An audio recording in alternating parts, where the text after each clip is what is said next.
¿Qué opinas tú? Yo, Ambiciones personales dentro de la MUD, problemas de unidad a la hora de trazar estrategia hacia una agenda parlamentaria. yo creo que no nos debemos equivocar ninguno. Todos los que están electos allí fueron electos con una sola tarjeta, que es la tarjeta de la unidad. Podemos pertenecer unos a un partido, otros a otro partido, unos pueden tener más diputados adentro, pero yo creo que en este momento la gente lo que quiere es seguir viéndonos unidos. En segundo lugar, yo soy alcalde, te decía antes del corte, y nosotros como alcaldes en la dirección, que estamos en la directiva de la Asociación de Alcaldes por Venezuela, le hemos pedido a nuestros candidatos, y ahora nos volveremos a reunir con nuestros diputados ya electos, para una agenda que respete la descentralización, para que haya equilibrio. Por ejemplo, aquí se aprobaban créditos adicionales a diestra y siniestra para algunas alcaldías y no se le aprobaba a todo el mundo por igual, incluyendo en la exclusión a muchas alcaldías del chavismo, de la revolución. Te voy a poner un ejemplo. Para recoger la basura al municipio de Libertador el año pasado, el año pasado que ya cerró, no puedo hablar de este porque no ha cerrado, pero el año pasado se le dio la mitad del presupuesto de Baruta de todo un año, en créditos adicionales de la Asamblea Nacional. Al resto de las alcaldías del país no se le dio dinero para la recolección de la basura. Entonces, fíjate la discriminación a la que sometía esta mayoría y eso es lo que no puede volver a suceder. ¿Qué tiene que suceder? Esta mayoría parlamentaria tiene que servir para equilibrar en Venezuela, para equilibrarnos a todos, no solamente a los gobiernos locales, a los gobiernos regionales. Yo creo que tiene que servir para respetar incluso las minorías que no han sido respetadas por esta mayoría que todavía ejerce una mayoría en la Asamblea Nacional, porque la nuestra va a entrar a partir del 5 de enero. A reinstitucionalizar un país, a respetarnos como ciudadanos, a tener un presidente y una directiva de la Asamblea Nacional y unos diputados que nos respeten como ciudadanos, más allá de que yo esté ocupando un cargo público o no. No puede ser que un presidente de una asamblea o un presidente de una comisión permanente se niegue a dar información, no reciba a los periodistas, no atienda a la fuente, y respete con su lenguaje a los ciudadanos venezolanos. Yo creo que los venezolanos nos cansamos de eso, y eso también fue ¿Cuál sería demostrado. para Gerardo Blay, abogado constitucionalista, las leyes prioritarias que en su análisis necesita este país? Yo creo que hay muchas. Nosotros hemos hablado de varias desde el proceso de descentralización que ha sido parado y la hegemonía que ha asumido la presidencia de la República en el control de todas las instituciones, incluyendo lo que significan las alcaldías y las gobernaciones. Yo creo que además hay que hacer una revisión importante de las leyes en materia financiera y económica, que es el primer problema del país.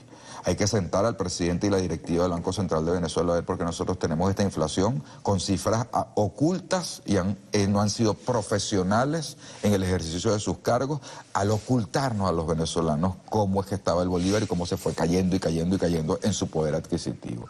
Yo creo que hay que hacer reformas profundas en muchas instituciones del país. Por ejemplo, hacer cumplir que las cárceles de Venezuela, que hoy en día funcionan como centros de planes para planear delincuencia fuera de ellas, se cumpla lo que dice la Constitución, que sean descentralizadas y entregadas a los gobernadores con los recursos para ser manejados, y no manejados en un ministerio que no tiene capacidad para poder tener todas las cárceles pues funcionando como deben ser, y que no sean centros de delincuencia organizada como están sucediendo.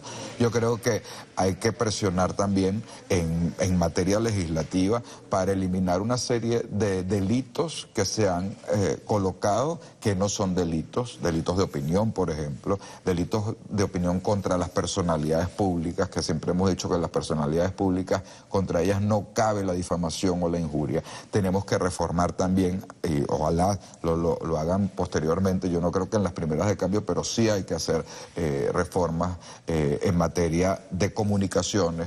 Yo estuve de diputado, como tú sabes, del 2000 al 2005, estuvimos en fuertes debates para que la comunicación en Venezuela fuera plural, democrática, Y lo que se logró en esa ley resorte fue terrible para los medios de comunicación. Nosotros necesitamos medios libres en un país libre para que el ciudadano esté informado de manera veraz y no solamente por una tendencia, para que los propietarios de los medios no se sientan y los periodistas no se sientan censurados, autocensurados, porque con la amenaza de que los van a cerrar o que les van a quitar la concesión. Yo creo que tenemos que buscar una sociedad plural y equilibrada en todos los sentidos. Esa sociedad plural y equilibrada abarca también a los poderes públicos de designación, Tribunal Supremo de Justicia, etcétera. Creo que necesitamos darnos el respiro de poder sentirnos libres otra vez. Okay. Una mayoría calificada de la Asamblea, ¿cuáles son sus facultades que tiene? 1, 2, 3, 4.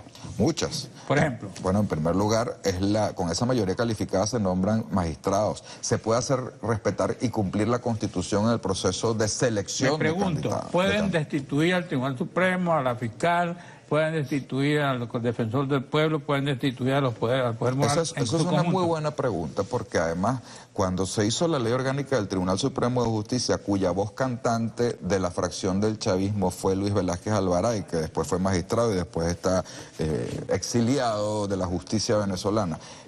Yo era la voz cantante en la Asamblea Nacional por parte de la oposición cuando era diputado. Y me opuse muy duramente a que la Asamblea Nacional pudiese pues violar el nombramiento de un magistrado del Tribunal Supremo de Justicia, porque la Constitución establece que son 12 años para darle permanencia. ¿Puede destituir al TCJ? Lamentablemente, el mismo chavismo puso en la ley y la Sala Constitucional puesta por el chavismo en el Tribunal Supremo de Justicia dijo que era constitucional, que sí podía. Ok. ¿Puede destituir Yo no estoy de acuerdo, pero sí se puede. defensor del pueblo? También se puede. ¿Puede destituir a la fiscal general? También se puede. ¿Cómo? Porque si tú tienes procedimientos en los cuales no hayan cumplido con sus funciones, se abre un proceso, tiene el derecho a la defensa y los diputados pueden... ¿Pueden juiciar a los diputados? ¿Quién? La Asamblea, sí. No, puede pedir juicio, puede solicitar investigaciones puede pedir penales. voto de censura al presidente de la República. Si en una investigación parlamentaria determinan responsabilidad política y a la vez determinan que puede haber indicios de delito, pueden originar el inicio de una investigación ¿Pueden penal. investigar al presidente de la República, pueden censurarlo, pueden destituirlo? No, no lo pueden destituir.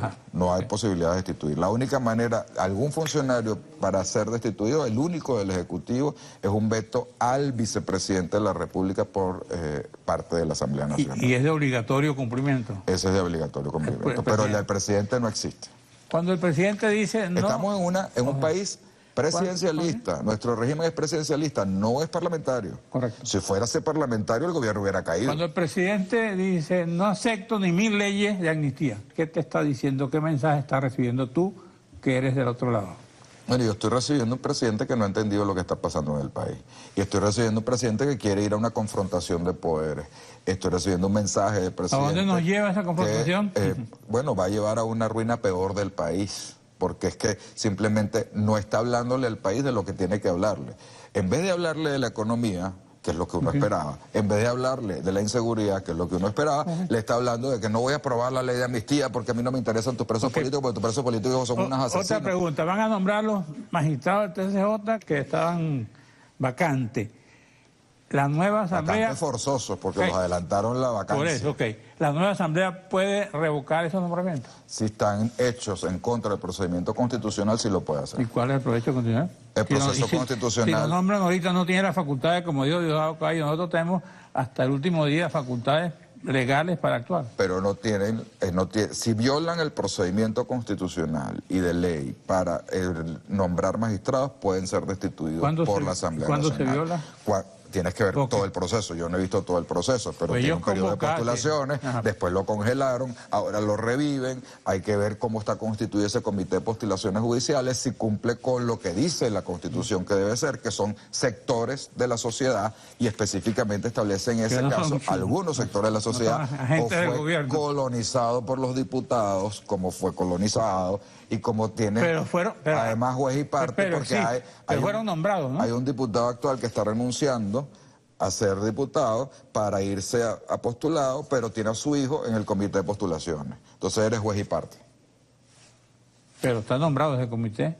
aceptado y ya hizo la primera selección, ¿no? Vamos a ver cómo sucede todo lo demás.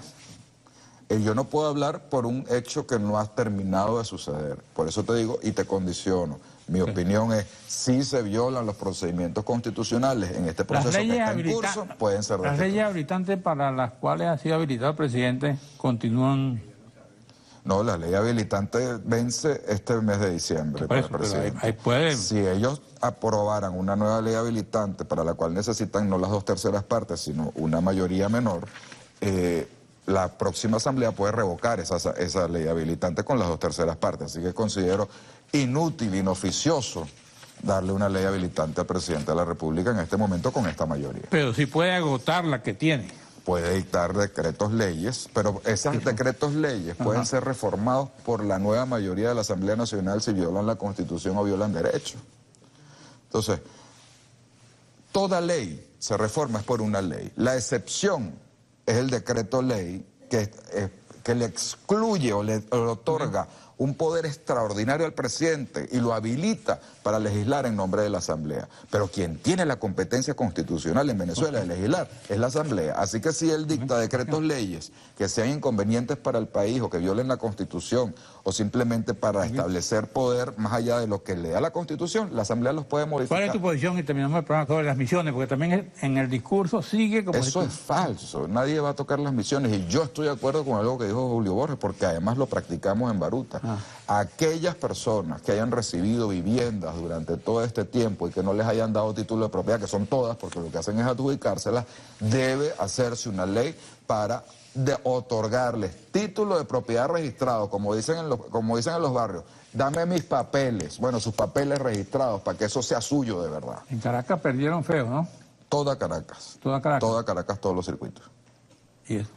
Toda Caracas, me refiero a toda el área metropolitana. ¿Qué lectura le das tú a eso? Bueno, que el caraqueño entendió lo que está pasando. Gracias, Carlos. Gerardo Blay, gracias a ustedes, amigos televidentes. Con este programa despedimos a Diálogo con del 2015 y solo me resta desearles feliz Navidad, próspero año 2016 y entiéndanse por favor, porque nosotros no estamos para recibir un próximo año en disputa, en el mismo discurso. O nos entendemos o nos matamos. Yo prefiero que nos entendamos, ¿no? Yo también. Bueno, gracias. Gracias.